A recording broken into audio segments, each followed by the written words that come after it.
Bonjour et bienvenue dans Pop Socket, le format où j'ai 5 minutes pour vous raconter toute l'actualité pop culture de la semaine. Gros sujet cette semaine, je pense que je vais parler pendant 20 minutes non-stop, donc on va commencer dès maintenant avec Aaliyah. J'ai peut-être réveillé un nom que vous n'avez potentiellement pas entendu depuis très longtemps, et si vous avez moins de 30 ans, vous ne connaissez peut-être pas Aaliyah, qui a été et est toujours considérée comme la princesse du R&B. La raison peut s'expliquer de façon très simple, elle est tragiquement décédée dans un accident d'avion alors qu'elle avait seulement 22 ans, et c'était en 2001. Je vais essayer de vous résumer le cas Aaliyah qui est très complexe, parce que c'est pas de sa carrière dont je veux vous parler, mais de ce qui se passe actuellement. Aaliyah a été une enfant star qui a été signée par le label de son oncle Blackground Records. Elle a sorti son premier album en 1994 et il a vendu plus de 3 millions de copies et terminé double disque de platine aux États-Unis. Elle avait seulement 14 ans. Avec le recul maintenant, on a bien compris que les enfants stars et leur entourage et leur famille proche, ça finit rarement bien.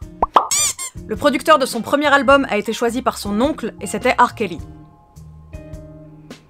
Ils ont été brièvement mariés, elle avait 15 ans et lui 27, bref. L'important ici, c'est que son oncle l'a signé à son propre label et qu'il y a, comme la dernière fois quand je vous ai parlé de Taylor Swift, vous pouvez retrouver la vidéo, un combat entre l'artiste, ou ici le représentant de l'artiste, Aaliyah étant décédé, et le détenteur des droits d'enregistrement. Depuis 20 ans, il y a une guerre familiale autour de l'héritage musical et financier d'Aaliyah, guerre qui rend à ce jour introuvable sur internet ses deuxième et troisième albums. D'un côté, on a donc l'estate, les héritiers légaux d'Aaliyah, donc sa mère et son frère, et de l'autre, on a Barry Hunkerson, qui est donc son oncle, et qui détient les masters. Les désaccords entre les deux parties empêchent la musique d'Aaliyah d'être diffusée, puisque la famille proche refuse que Barry Hunkerson se fasse du bénéfice sur le dos de sa nièce. Seulement voilà, le drame arrive, il y a 4 jours, un compte Instagram du nom de Blackground Records 2.0 a vu le jour. Ce compte Instagram tease l'arrivée sur les plateformes de streaming de la musique détenue par Blackground Records, première du nom. La famille a répondu en rédigeant un communiqué sur Twitter, disant qu'ils n'ont absolument pas été consultés et qu'ils sont contre cette release, puisque l'intégralité des droits et des royalties ne reviendra absolument pas aux héritiers légitimes d'Aaliyah,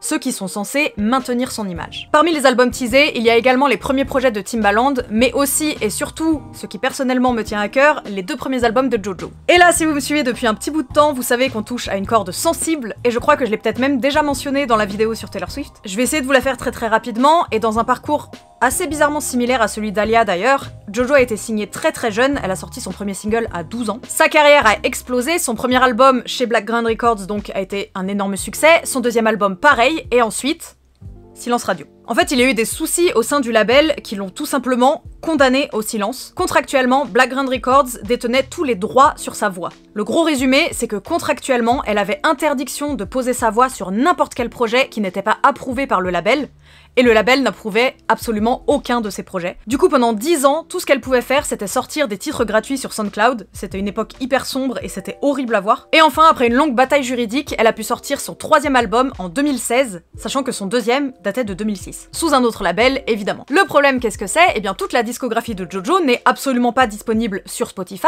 puisque évidemment, elle ne détenait pas les droits de ses 2 premiers albums. Elle a donc décidé en 2018 de tous les réenregistrer vu qu'il était impossible de négocier avec Blackground Records. Et qui pointe le petit bout de son nez aujourd'hui? Visiblement, Barry Hunkerson a retrouvé le bouton publier puisque les 2 albums de Jojo font partie de cette liste d'albums qui sera disponible dans le mois à venir sur Spotify. Évidemment tout ça avec absolument 0% des royalties redonnées à l'artiste, donc Jojo.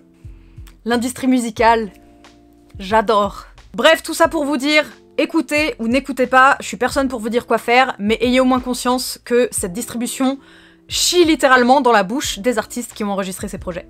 Et si vous voulez écouter les albums de Jojo qui vont du coup exister en 2 versions d'ici quelques mois, s'il vous plaît, écoutez la version rééditée qui, elle au moins, reverse de l'argent à l'artiste. Autre news musique importante, mais qui est très dans quoi je m'embarque à parler de ça. Pete Parada, le batteur de The Offspring, a pris la décision de quitter le groupe pour une durée indéterminée. La raison est toute simple, mais néanmoins très triste, puisque pour évoluer dans le milieu dans lequel il est actuellement, avec l'état du monde et le contexte actuel du coronavirus, il faut absolument être vacciné. Malheureusement, la vaccination lui a été fortement déconseillée par son médecin. Pete Parada est atteint du syndrome de Guillain-Barré, qui est une pathologie neurologique qui fait que le système immunitaire attaque le système nerveux. Et c'est donc un risque de déclencher cette attaque que de se faire vacciner contre la grippe, la mononucléose et notamment le Covid-19. Tant qu'il est estimé que sa présence en tant que non-vacciné peut présenter un danger pour le groupe ou toute l'équipe autour d'eux, malheureusement, Pete Parada devra rester loin de la scène, tandis que The Offspring part en tournée jusqu'à la fin de l'année. Sans transition, la CinemaCon se tiendra du 23 au 26 août, avec les présentations des prochaines sorties des plus grands studios hollywoodiens, avec Paramount,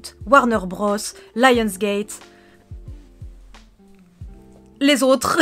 On devrait donc avoir dans 2 semaines des nouvelles, notamment du prochain Spider-Man, parce que purée, on veut savoir s'il y aura une réunion ou pas. Ça fait 1000 ans que je parle maintenant, donc s'il y a des news la semaine prochaine sur ce sujet, je vous parlerai du combat entre Scarlett Johansson et Disney qui fait bouillir toute la sphère Twitter et sur lequel il y a des news tous les jours. En attendant, 2 petites news avant que je ne m'envole. Matt Stone et Trey Parker, qui sont les 2 créateurs de South Park, ont signé un petit contrat pour prolonger la durée de la série. Il y aura donc 6 nouvelles saisons ainsi que 14 films pour la modique somme de seulement 900 millions de dollars.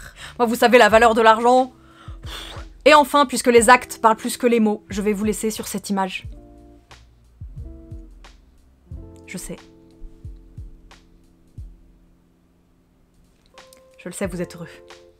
Allez, c'est tout pour moi pour aujourd'hui. Merci d'avoir passé ces quelques minutes en ma compagnie. Comme d'habitude, on se retrouve lundi prochain, ici même, toute la semaine sur Twitch. En attendant, portez-vous bien, prenez soin de vous, hydratez-vous, dormez bien, faites votre vie, des bisous, à plus. J'ai pas dit ciao. Ciao.